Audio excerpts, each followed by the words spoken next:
want to give you guys, for those that have your Bibles, if you don't worry. Our team's going to put on the screen. We're going to go to Mark chapter 2. But as you're going there and they're about to put on the screen, like I was saying, they were talking about all their experience, and I just could not help but look at, I guess you could say, culture today, because today it's kind of hard to find good friends. I've heard it said like this, that you have friends in your life for a reason, for a season, and for a lifetime. And it's us navigating how we, and I'm not saying that the ones for a reason are all bad. There's some people that play important roles in our life, and they're for short periods of time. There's also people that play, I guess you could say, a seasonal. It could be several years where you're close and you help navigate each other. The laughs, the prayers, whatever it might be, helped you through a season. And whether you kind of just, life kind of grew us apart, it's not a bad thing. We were just friends for a season. I got love for you for a lifetime, but that closeness is for a season. And there's the very small group that's for a lifetime. And I think it's important to help navigate the friendships, the family, how we navigate these things. I was reading, and it said, this was a study in the Netherlands from the Ministry of Health here in the Netherlands, and it said that 2/3 of young adults have experienced depression and loneliness. So that means that for real, 2/3 of this room here today has, at one point or another since 2020 to today, have experienced loneliness or depression. It says that even 1 in 5 people here in the Netherlands live on their own, which means that there is, if I were just to look at statistics and face value, not even considering the stories of people every day, I think we can come to realize that we need relationships, but not just any relationships. We need godly relationships as well, so we can go on the journey. Don't you thank God for the person next to you? Say, I thank God for you. All right, we're going to go to Mark chapter 2. I promise I'm going to speak just for an hour today. Don't worry. I'm just kidding. We have food for you guys right after. We have a photo booth. Many people worked hard just so we could all have a great atmosphere. By showing hands before we get into it, how many, this is your first time here? Can you wave at me? Don't be embarrassed. It's your first time, or someone brought you here. I see people. You know what? It's welcome. We hope you guys feel loved here today. We value you. We can't wait to be friends and family with you. I think the most spiritual thing we could do is eat. So after service, we're going to eat together. It's in the Bible a lot. It said they ate, and I feel the Lord really called me when he started talking about food. Anyways, okay, Mark chapter 2. Mark chapter 2, we're going to read just a few verses, and it'll be in verse 1. It says, a few days later, when Jesus again entered Capernaum, the people heard that he had come home. They gathered in such a large numbers. I want you to hear this. They said large numbers. Other versions say crowds. See, crowds does not mean you could be in a room full of people. You could be with all your colleagues. You can go be invited to a wedding in a large crowd, but that does not mean that we have community. Have you ever felt like that? You're in a room full of people, but you felt not connected to it? See, there was no room left. See, the house, just context, these houses in Capernaum, they said even the good houses when you study were to fit like 50 people standing, just 50 people, room to room. They said there was no room left, not even outside the door. And he preached the word to them. Some men came bringing to him a paralyzed man, carried by 4 of them, since they could not get him to Jesus because of the crowd. They made an opening in the roof above Jesus by digging through it, and then lowered the mat and the man was lying on. And when Jesus saw their faith, he said to the paralyzed man, Son, your sins are forgiven. Today I want to talk about the dynamics of your circle. Someone said the dynamics of your circle. There's this show in America called The 600-Pound Life. And has anyone ever watched it? I know that. Has everyone heard of it? That's like 300 kilos right there. That's a lot of kilos. And it's a show, I guess, didn't like at first, and then I just really got caught up in I'm like, man, this is intriguing stuff right here. Some of them would drink, man, they would drink like a lot of soda every day. I was impressed on how much pizza they could eat in one sitting. Ever just been impressed? Like, wow, you were just putting that food down. Like, good for you. Anyways, obviously someone in their family, someone near them thought they would be good for this show. And I started to watch seasons of it. There's people that have 2-part series in this show. There's people that have a 3-part series. There's the solo episodes. And I started to watch, and there's all sorts of stories. And they started talking about enablers on there. You guys ever heard of an enabler? Well, when you watch a show, they start talking. It's not just about cutting the food out. It's not just about them going to the gym or getting active. A lot of it they start to talk about is who's enabling you to eat like this. And what I started to realize when I was watching this 600-pound life show, that I encourage you to watch it. It inspires you to eat not a lot. So if you want to be encouraged not to eat, that would be a good show to watch. As I watched it, the success stories, you start to see that they had, whether it was an individual, their parents, a friend, a sibling, a loved one, their children, whoever it was that helped them succeed. And there wasn't a lot of success stories on there, but the few that I would see is they had good circles around them. They had people that changed their eating with them. And then more often than not, you would find in the 600-pound life, if you're not a follower of that show like myself, and you'll start to see that they have people in their life called enablers. Those are the people that in their life that they would be like, yeah, you got to get better. I'm going to order a pizza. You keep eating your broccoli and chicken. And they would enable them. There was one individual on the show, they would call their dad. I even wonder, how do they afford to eat like this? That's a lot of food, and more often than not, some of them couldn't even get out of bed, so I'm wondering, okay, government support must be really good over there. They must be doing all right over there. And it's more, they would call their families, and they would, I guess you could say, manipulate them into buying them more food. But instead of standing up and saying, no, I'm not going to just let you eat your life away, I'm going to keep encouraging you to go on the journey. I started to realize they didn't have very good circles around them. The difference between them succeeding in their weight loss journey and them failing was their circles. More often than not, it was not that they didn't have the intention of doing it. It's they didn't have the people around them to accomplish it. I think it's important for us as believers and people here in this room to realize that wherever we're at in life, more often than not, it's because of the circle around us. I started looking at where I'm in life, and I start to realize it's the circles around me. I did not get where I was today, whether it is good or it is bad. I have not got where I have been without people in my life. I heard it said like this. One of our pastors, Pastor Ryan, he says, a friend to my weakness is an enemy to my destiny. Be careful of the friends that sympathize with our weaknesses, that allow us to live into the ways that we know. That you either went to someone for advice and you really wanted the real advice, but you knew that they would just kind of give you the thing to make you feel all right about doing what you're doing. So, or you went to the right person, you went to the person in the right circle, and they gave you godly counsel, they gave you the right advice, but you found someone else that would give you the advice that would sympathize with our weakness and keep us comfortable and like, yeah, you're right, that person shouldn't have talked to me like that. Yeah, they shouldn't treat me like that, so I'm not going to show up to work, or I'm going to be like this I'm going to show up to the family, I'm not going to talk to anyone in the room.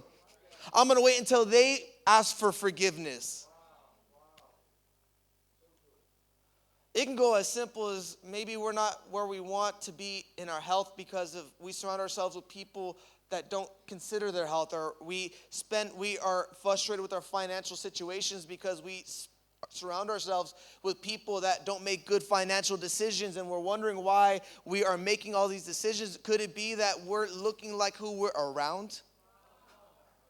They say if you want to get to know someone, look at the 5 people around them, and that will tell you who they are. See, our circles have the power to move us closer to our destiny or further from our destiny. Our circles also have the ability to pull us higher or to drag us lower. Our circles could also lead us to healing, but also our circles could keep us hurt.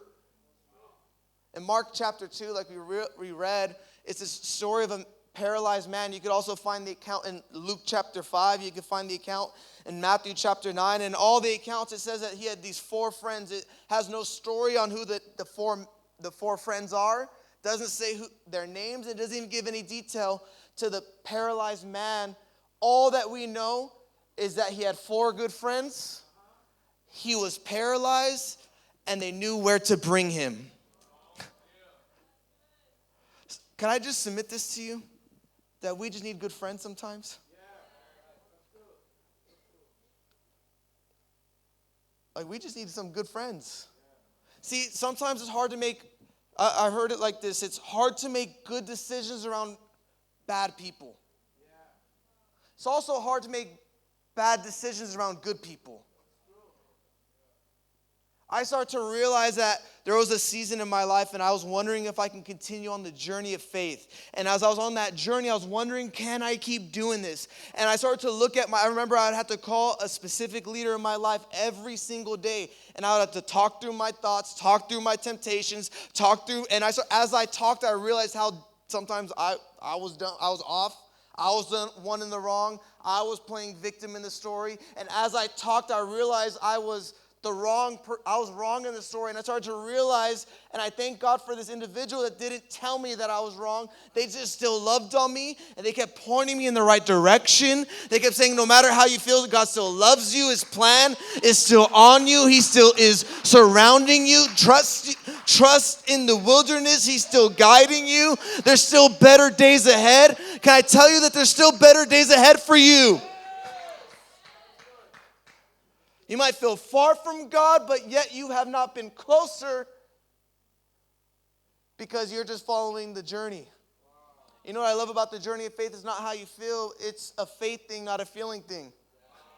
I've come to realize it's not always how I feel, but it's where my faith is. Because I'm not going to feel it every day. You're not going to wake up and feel like praying every day. You're not going to wake up and feel like just smiling every day. You're not going to wake up wanting to work hard every day. You're not going to want to answer the phone to someone you know needs you every day. But you know what we do? Through the grace of God, when we feel it and when we don't, He's still guiding us. Don't you thank God for people that still point you in the right direction when you don't feel it? Mark chapter 2, there was this man that I think we could realize 2 things about it. Is that he needed Jesus, and he also needed his friends. Yes, there's the reality to our souls that all we need is Jesus. How many of you guys could believe all you need? You're like, man, I thank God Jesus saved my life. I thank God I could put my trust in him. I thank God I could look to him. I thank God for his word. I thank God for his presence. In the same breath, we also need people. I need you. Look to the person next to you, say, I need you. Because there is cases and moments in our life where we need someone to bring us to Jesus. We need people that could bring us to Jesus. This man was paralyzed and could not move on his own. And because he could not move in the direction of Jesus, he needed a circle around him that was going to be able to carry him to the feet of Jesus. Some of us in this room, that might be the one thing in our hearts. We know that we need Jesus. And could it be that someone brought you here today to show you the loving Father, the loving God that we have experienced? Could it be that there was a need that we needed someone to bring us to Jesus? Because I could recognize on my journey that I could have not done it on my own. I needed people to walk me step by step, moment by moment. As even in my journey now, there is people that are helping me to be a godly husband, to be a father, to be a leader, to be a pastor, to be a friend, to be a lead. In every step, I need someone helping me on the journey. What's our circles look like here today? Start thinking about those that are closest to us. What's our circles look like?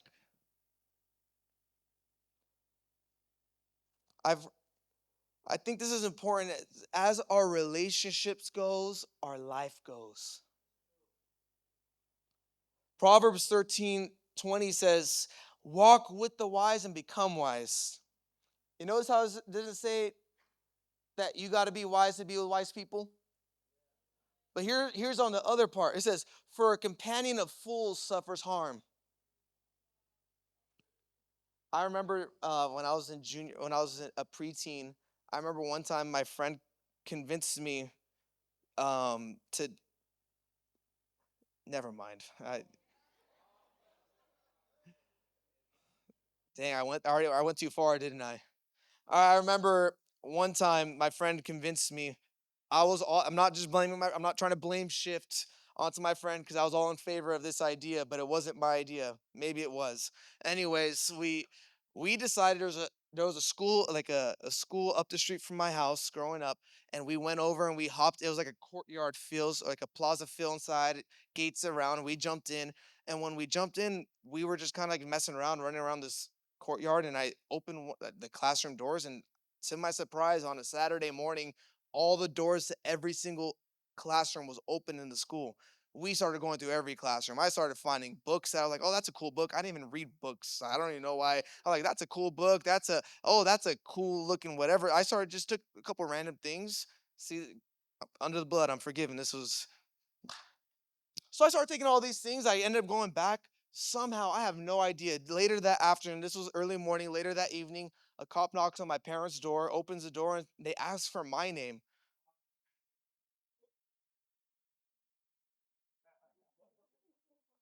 I go to the door. Cop knew my name, told me everything that I did. I'm like, who are you? Who is this guy? It's like Jesus at the woman at the well starts pulling the card. Just, hey, I know what you did. I know about your 5 husbands. I know. I'm like, what in the Jesus is going on here? Anyways, he told me everything, and come to find out, somehow someone saw us in our neighborhood, went to the other person's house because this kid was down the street from my house. When they went to him, he ratted my name out and told him everything I took. So, anyways, he I don't know. He scared me. He said next time I'm gonna go to jail for a long time, and all I know is I never did that again. I was convinced being with my friend that this was the best idea ever. How many of you guys have done things you thought were good ideas and you started to realize because you were in the wrong circle, it was the worst idea you could possibly have? I've made a lot of mistakes because of bad circles. I've also made a lot of good decisions because of good circles. I think if we're all honest, we've made a lot of good decisions because of good circles, and we've made a lot of bad decisions because of bad circles. Imagine we put that in the context of faith and we continue to make on the journey. We surround ourselves with people that are like-minded. We surround ourselves with people that are going to encourage us in the journey of faith, and we're going to continue to make godly decisions, and we're going to continue to show up Sunday after Sunday. We're going to continue to go to the Connect group Friday after Friday, and we're going to continue to show up. We're going to continue to surround ourselves with people that are serving, that are giving, that are encouraging. Why? Because we recognize that's a circle we need. Can I just give you a few things about our circles here today? A couple of dynamics is, one is that we were designed for it. Talking about circles, we were designed for it. Genesis 2, verse 18, it says, the Lord God said, it is not good for man to be alone. Oh, that's a good one right there for all the singles right there. It's not good. That's right. Someone got encouraged right there. I will make you a helper suitable for him. What I love about that is because that comes after the Lord he created, this is part of the creation story. He created the heavens, the earth, the water, the birds, everything. He said, it is good, that's good, that's good. On the sixth day, he created man. Then on the seventh, he rested. And on the seventh day, after rest, he looked at Adam. He looked at Adam and said, that's not good. That's not good. Like, everything's good. You being alone's not good. Feeling lonely is not a good thing. And it's not even the way that we were designed. We were not designed to do life alone. Don't you thank God that He didn't design you to be lonely, didn't design you to do everything on your own? The world might say you got to earn your own bones, you got to do everything yourself. No one's going to show up for you. And although those things are true, it creates an individualistic society. But in the journey of faith, it's codependent. It's codependent on God and community. Codependent because God is all I need, but also I need people on the journey to help me out on this journey of faith. Because life's too much for me to do on my own. Henry Ford, the creator of Ford, what did he say? He said, you could take my company, you could take everything, you just give me the right people, I could do it all over again. Henry Ford didn't say, I could build this business on my own again. I'm just an innovator of my time and putting cars, I could do it on my own. He said, no, you just give me the right people and I could do it again.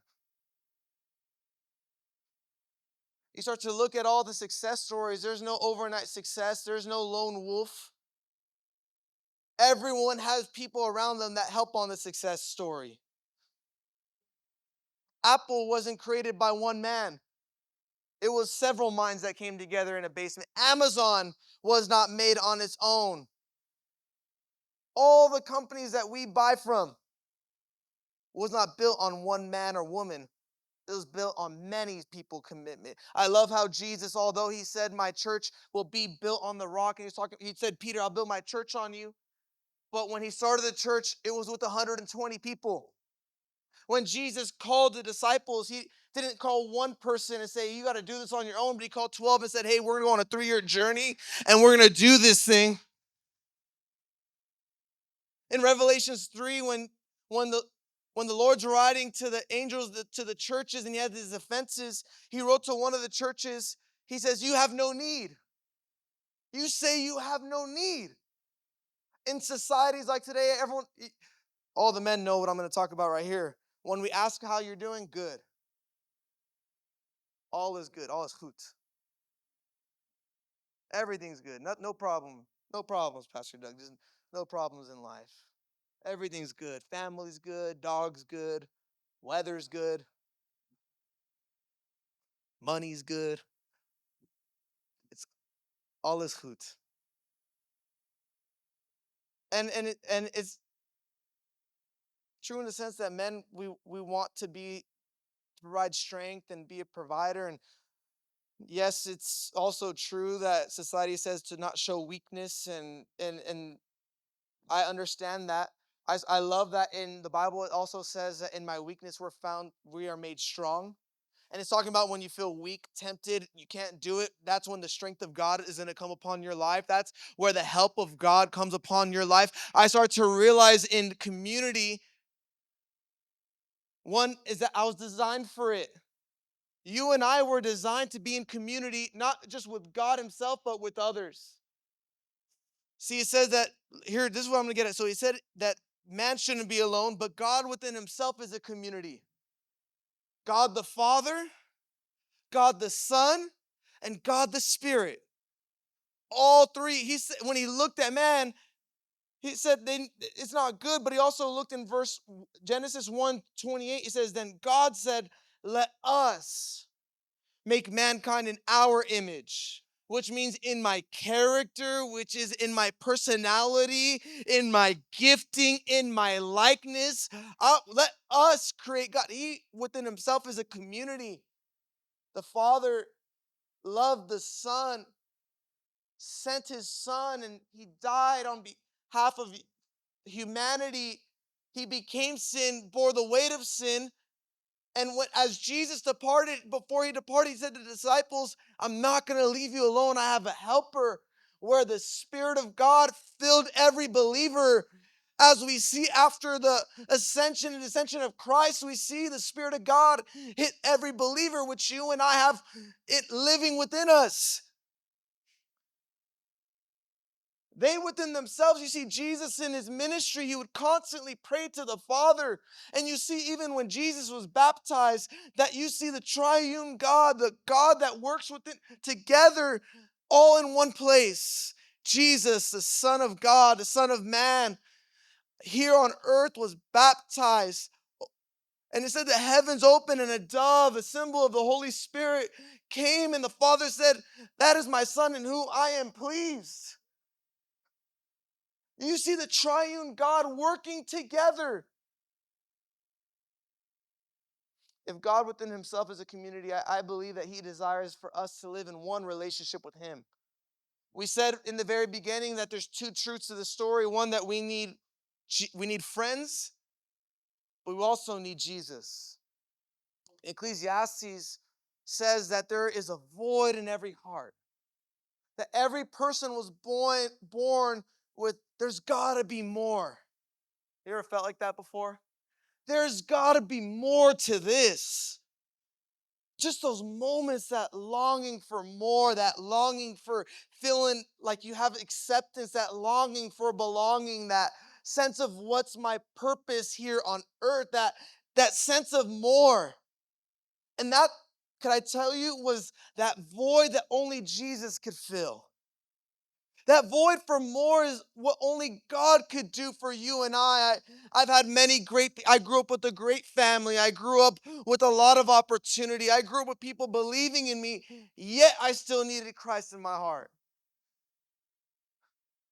Yes, I grew up in a great environment. I made a lot of mistakes that distanced myself from God because I grew up in a Christian home and I had to find my own journey. But I came to realize when I came to the end of myself that it was God that I was looking for. It wasn't going to a rave that was satisfying my needs. It wasn't looking like I had success. It wasn't trying to make all the money in the world. It wasn't having the right relationships and being with this friend group and this people group. And it wasn't any of that. And although those are good things, what I really needed was I needed God in my heart.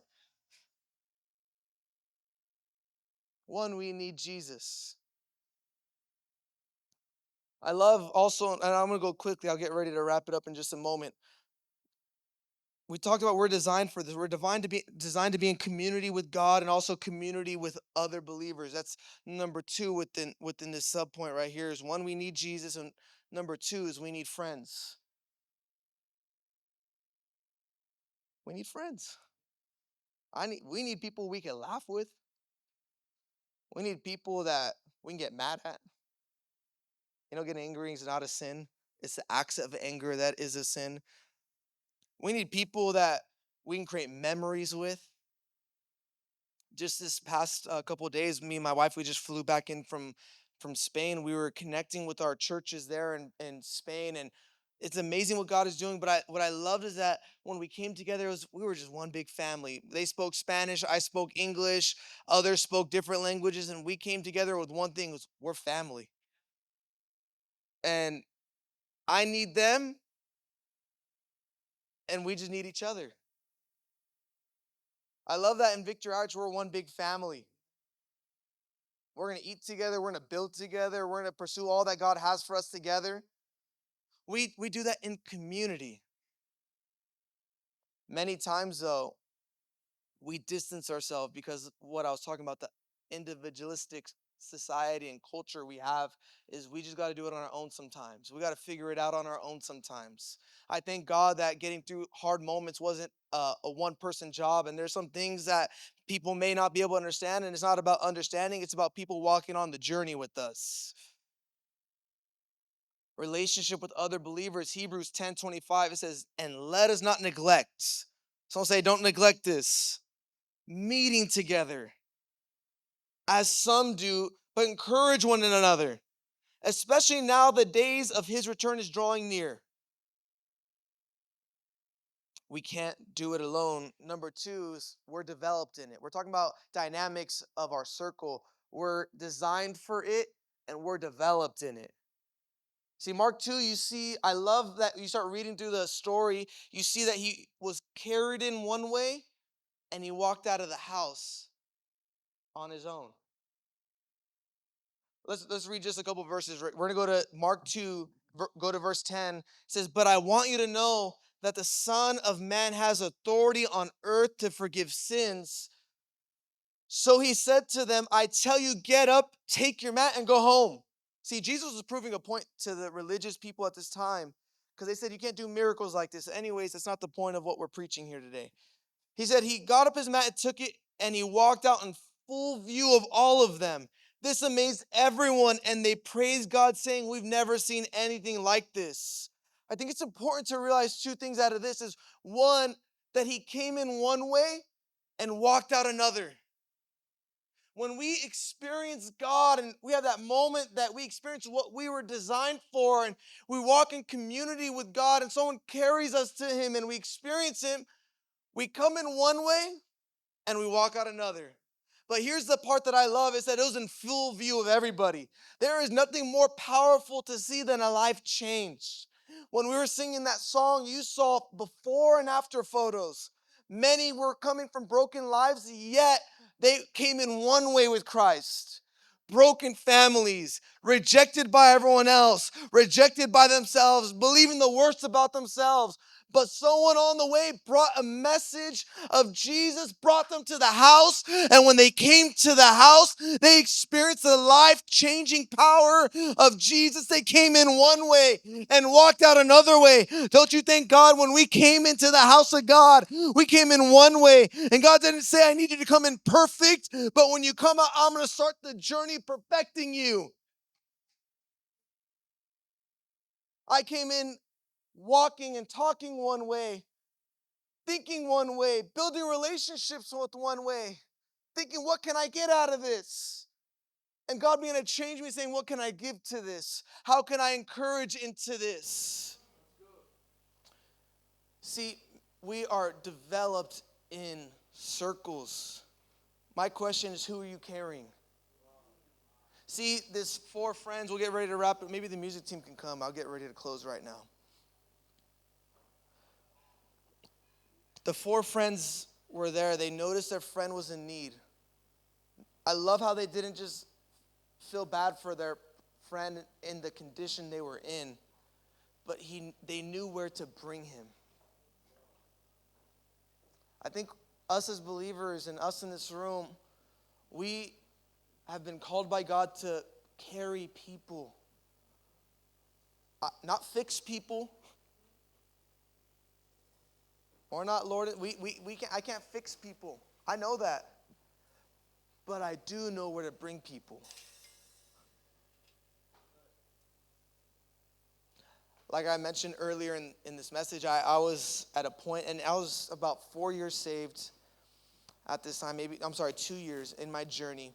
And I finally started kind of like, it was perfect. Everything was perfect following God. I woke up and I loved to pray. It was just, I could wake up in time, and I was praying on the way to work. On my breaks. I was going up to everything with the church. I was doing everything. I was just having the time of my life. Finally, the first challenges hit, and as challenges hit, maybe some could agree and say you felt like this before in your journey, where what was a joy started to become a burden. Like going to church wasn't a joy. It started to become a drag. It started to be heavy. I was like, man, can I just sleep in a little bit more? Thank God we got 3 p.m. services here.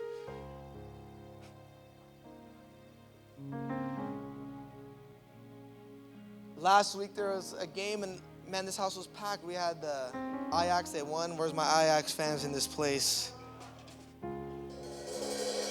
That's right, there it is. You know what I saw? People that could have gone to that, but still chose to come to this. See, I was going through a journey, and I didn't just have one person help me in my journey with God. I've had many people carry me through things that I could not carry myself on my own with. When I would call, I know at times I felt like I was kind of being a bother, but they would answer anyway. Some that know me know that I could talk a lot as I'm up here, you can tell. I realized sometimes I would kind of talk a lot, and I was like, man, do they even want to hear me no more? Not that they made me feel any type of way. I'm not like this crazy emotional person either, but at this point, I really just needed help because I was like, man, I don't even want to do this. You know what kept me in my journey with God? I couldn't imagine trying to ignore my circle. Like, man, what am I going to do? Delete them from my Facebook and delete them from my number so they could stop asking me where I've been, or that they're thinking about me, that they're praying about me. Hey, I'm here for you whenever you need anything. I didn't want to put myself in that position. I'm like, man, am I going to redo my whole circle? Am I going to have to find a whole new friend group again? See, when I experience God, not that people outside of Christ are bad, that's not even the message I'm saying. I start to realize naturally my life decisions that were starting to distance myself from people that had me in certain lifestyles when I was getting intoxicated often, and I was going to living a party life. I was trying to live 1 foot in, 1 foot out. As I was kind of on the journey, I started to realize my decisions were distancing me, and a circle had to come alongside me to help me in those decisions because they were not easy.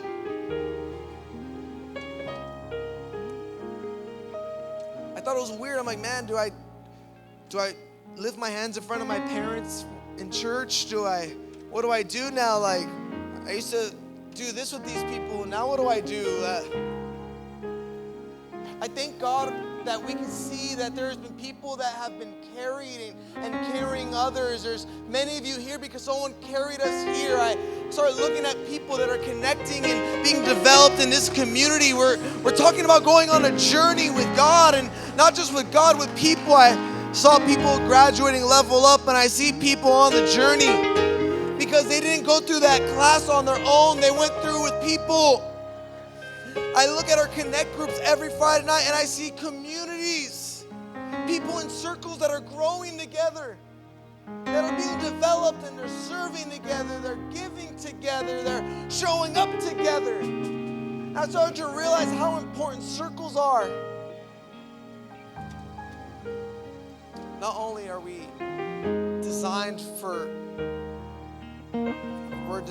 circles, designed for it, developed in it, but also we're strengthened in it, through it. We're strengthened through it. Can I just give you a few scriptures and we'll get ready to end here today? I had a lot of different other things, but I'll just end it with this.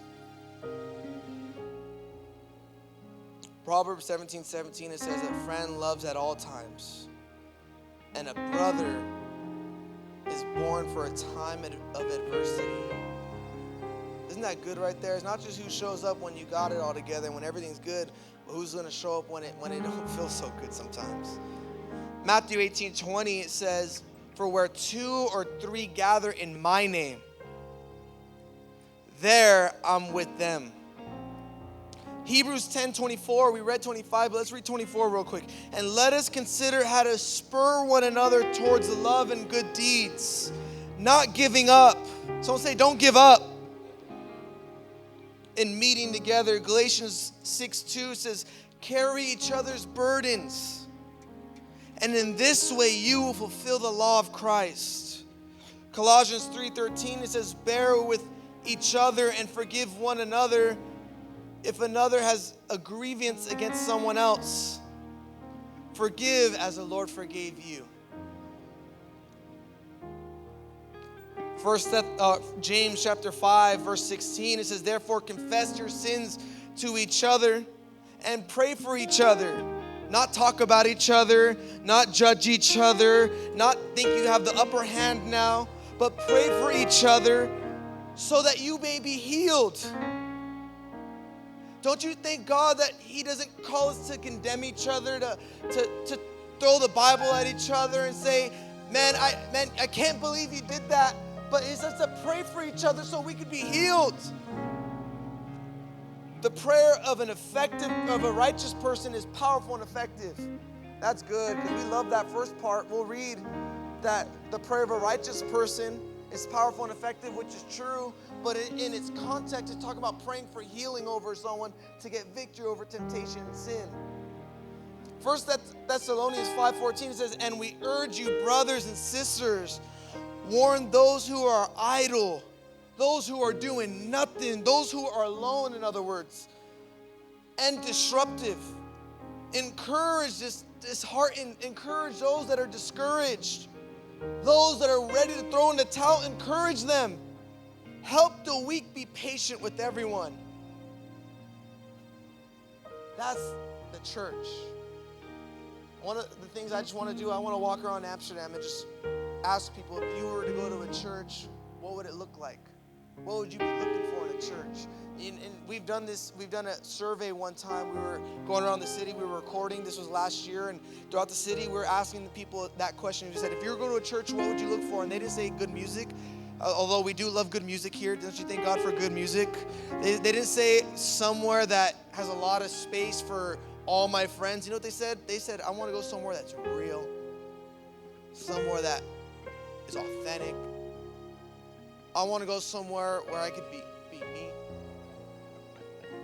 That's what we believe that the church is supposed to be, a place of healing, a place of family, a place that we could be strengthened by each other, where we can grow together. It's not about what you did last weekend. We believe that we serve a God that can help us through our mistakes. And as we continue to go through the mistakes, we continue to grow closer to the image of God, because as we serve God together, we continue to grow together. I don't know about you, but in 2025, I want to continue to grow my circle. I want people to help me on the journey. I want people to grow on the journey with. I want to bring more people along on the journey.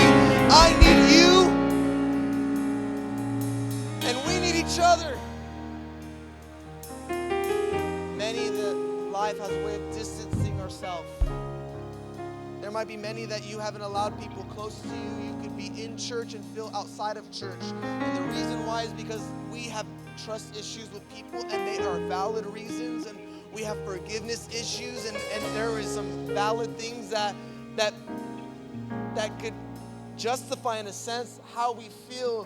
But I thank God when we look at His Word, He says, those that have forgiven much loveth much. Starts talking about if you have a grievance, if you have an offense on somebody, before you come and pray to me, before you give me an offering, ask for forgiveness. Go reconcile that relationship. What would our church look like if it was a church that we just continue to build bonds of reconciliation with God and with each other? I believe our church is called to be a church of healing. Healing. Someone say healing. Healing how we view others, how we view ourselves. Could we stand here today?